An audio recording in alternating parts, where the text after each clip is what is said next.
J'ai adoré ça. Couverture, je me disais c'est un truc pour filles, enfin non je suis méchant, pour supermarché. Alexandra de Broca, La princesse effacée, Robert Laffont. Ça se dévore, hein, je vous le dis, je me suis fait avoir. Hein. J'étais très sceptique au début, je me suis dit encore un truc à l'eau de rose, rien à voir la couverture. Et enfin, elle m'a fait découvrir un personnage qui est très rare parce que tout le monde écrit les romans historiques sur le même personnage. Est-ce que c'est un roman historique? C'est un roman historique, mais c'est tellement documenté que ça se rapproche de la biographie. Et ben, c'est l'histoire de cette, moi je ne connaissais pas, Marie-Thérèse de France, qui est la seule enfant de Marie-Antoinette et de Louis XVI qui est échappée à la guillotine.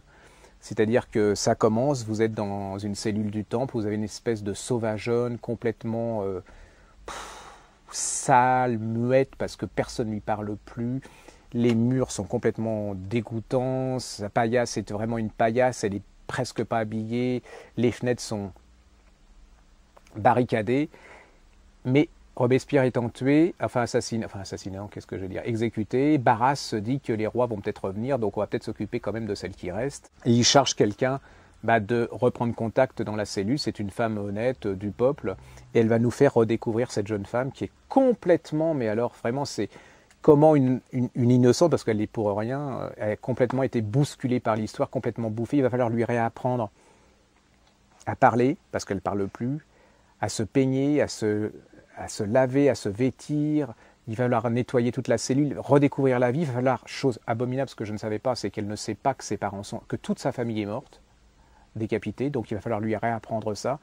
Et c'est là qu'on découvre que cette jeune femme, enfin cette petite fille qui va devenir une jeune femme, a quand même gardé une dignité, c'est-à-dire qu'elle est quand même, elle se considère toujours, elle est la fille de Louis XVI. C'est absolument bouleversant, hein. C'est-à-dire que vous la suivez, qui réapprend, et puis il y a la deuxième partie, Louis XVIII va revenir, hein, c'est bête pour les autres, elle va reprendre de l'importance, et c'est un autre personnage que vous allez découvrir. C'est vraiment très bien, ça peut se lire comme un roman, ça se déguste, vous allez apprendre plein de choses, vous ne vous ennuyez pas une seconde.